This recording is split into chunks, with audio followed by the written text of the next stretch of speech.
Materi kita selanjutnya adalah storyboard ya. Oke, storyboard. Storyboard ini digunakan untuk bermudah seorang dalam menyampaikan ide atau gagasan ceritanya, sehingga orang lain bisa memahami inti gagasan cerita yang diinginkan. Storyboard juga merupakan bentuk penyamaan persepsi antara pembuat ide cerita dengan orang lain. Tujuannya agar persepsi orangnya tentang ide cerita sesuai dengan persepsi yang dikehendaki. Contoh di sini adalah sutradara, pemain, dan kameramen atau editor nantinya. Jangan sampai keempat orang ini, satu sini ke contoh sutradara ya.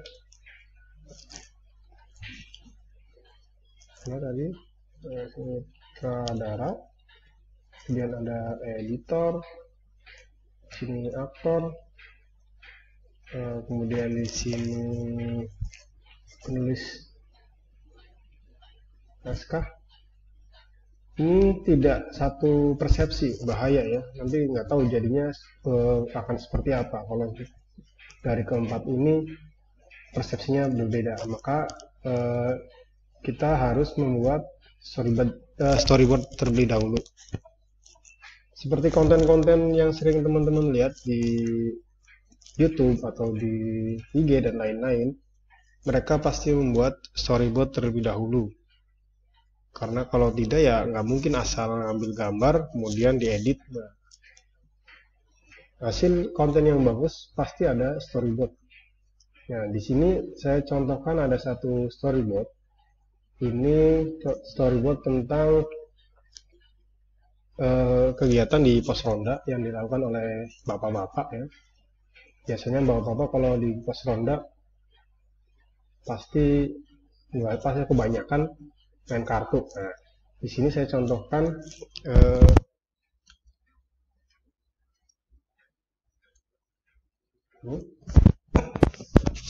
di sini contoh storyboard. Di storyboard di sini ada scene, ada cut ya di sini, ada durasi. Nah, kemudian kayak di sini aja ada. Di sini nanti ada posisi kamera dan lain-lain ya, angle, kemudian efek biasanya. Nah, kita contoh di sini. Di sini ada scene pertama. Scene pertama ini kameranya long shoot. Teman-teman bisa lihat di sini, long shoot ya. Angle kameranya long shoot.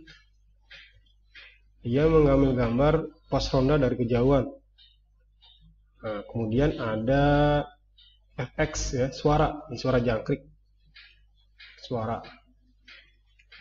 Nah, isi durasinya di sini teman-teman bisa kasih contohnya 5 detik.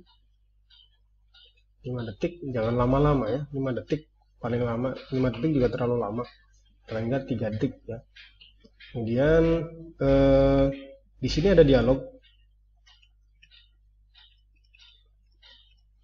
Nah, dialog di sini nanti teman-teman bisa kasih ya, kalau seumpama ada dialognya. Nah, kemudian setelah ini sudah selesai, kita bergerak ke scene berikutnya. Di sini ada scene 2. Kita harus kasih scene 2. Scene 2. Nah, durasi di sini kalian bisa kira-kira contoh 10 detik. Nah, di sini pengambilan gambarnya dijelaskan. Di sini ada kamera close up ke arah Pak Edi. Ini Pak Edi ya. Ini Pak Edi. Nah, close up ke arah Pak Edi kamera. Close up. Ini Pak Edi. Nah, dengan suara jangkrik. Nah, kemudian ada dialog di sini. Dialog taruh di bawahnya. Pak Edi di sini. Saya harus memenangkan permainan kartu malam ini. Nah, untuk gambar, kalau teman-teman jago gambar ya usahakan gambarnya yang bagus, biar detail. Tapi kalau tidak jago banget gambar ya paling enggak bisa cerna maksud dari gambar tersebut ya. Kenapa di sini harus ada durasi, harus ada efek? Nah, ini berfungsi nanti di proses editing.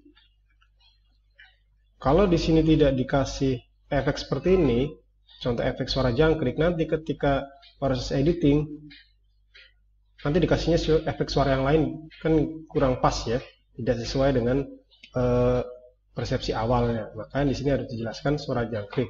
Kalau ternyata contoh si sutradara pengen ada suara angin malam, di sini tambahkan efek angin. Jadi nanti si editornya menambahkan efek suara angin. Gitu. Ya. Usahakan juga kalau yang benar-benar jago gambar, detail. Di sini ada contohnya dia sedang memegang kartu. Nah, si orangnya juga dia melihat di kartu seperti ini. Kalau bisa ya diusahakan. Nah, setelah scene kedua selesai, kita beralih ke scene yang ketiga. Scene yang ketiga di sini masih close up ke arah Pak Edi ya, tapi kalau kita perhatikan di sini ada perbedaan.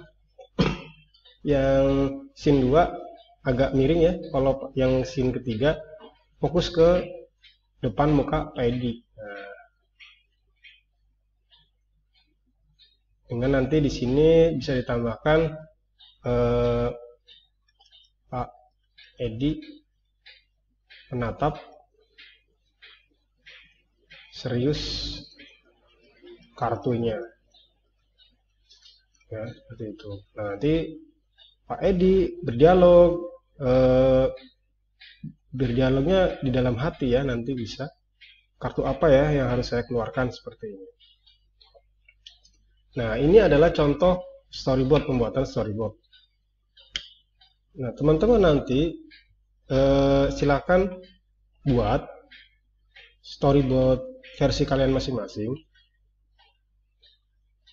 Nah, nanti dibuat kelompok saja. Yang saya nggak tahunya rumahnya dekat-dekat atau enggak. Silakan dibuat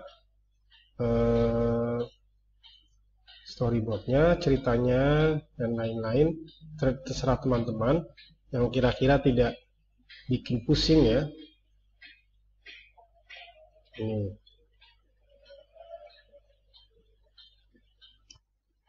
Nah, kalau yang sudah sering membaca buku komik, mungkin sudah familiar dengan, sebenarnya sudah familiar dengan storyboard ya. Karena hampir mirip dengan komik. Cuma kalau storyboard di sini perbedaannya ada keterangannya, dialognya, ada durasinya, efeknya apa seperti itu. Tapi pengambilan gambarnya bisa kita lihat seperti di komik persis seperti itu. Seperti di manga ya, manganya Naruto contohnya, atau manga Boruto, ketika di manga dan di anime yang mungkin itu tidak jauh berbeda kan, karena ide dasarnya dari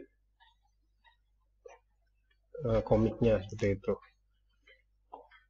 Oke, saya harap teman-teman bisa memahami. Nanti teman-teman buat storyboardnya, silakan berdua atau bertiga dengan temannya. Storyboardnya teman-teman mengikuti storyboard yang saya contohkan ini, nanti bisa di atasnya di sini dikasih judul cerita teman-teman ya. Judul ceritanya seperti apa, nanti teman-teman buat storyboardnya, kalau bisa jelaskan juga ceritanya tentang apa, kemudian storyboardnya seperti apa dari scene 1, scene 2 dan lain-lain. Bukan maksimal ya, minimal untuk video 3 menit ya, silakan teman-teman buat Atau kalau teman-teman masih bingung, bisa lihat contoh storyboard di Google banyak. Silakan contoh juga nggak apa-apa. Tapi idenya kalau bisa ide teman-teman. Nanti setelah membuat, buatnya di kertas saja, di kertas HVS. Nanti kalau sudah jadi, teman-teman foto, kemudian dikirim ke grup. Nah, kasih tahu ini storyboard milik siapa, siapa saja seperti itu. Oke, nanti kalau ada teman-teman yang belum paham, silahkan bertanya di grup. Mungkin cukup sekian dari saya. Assalamualaikum warahmatullahi wabarakatuh.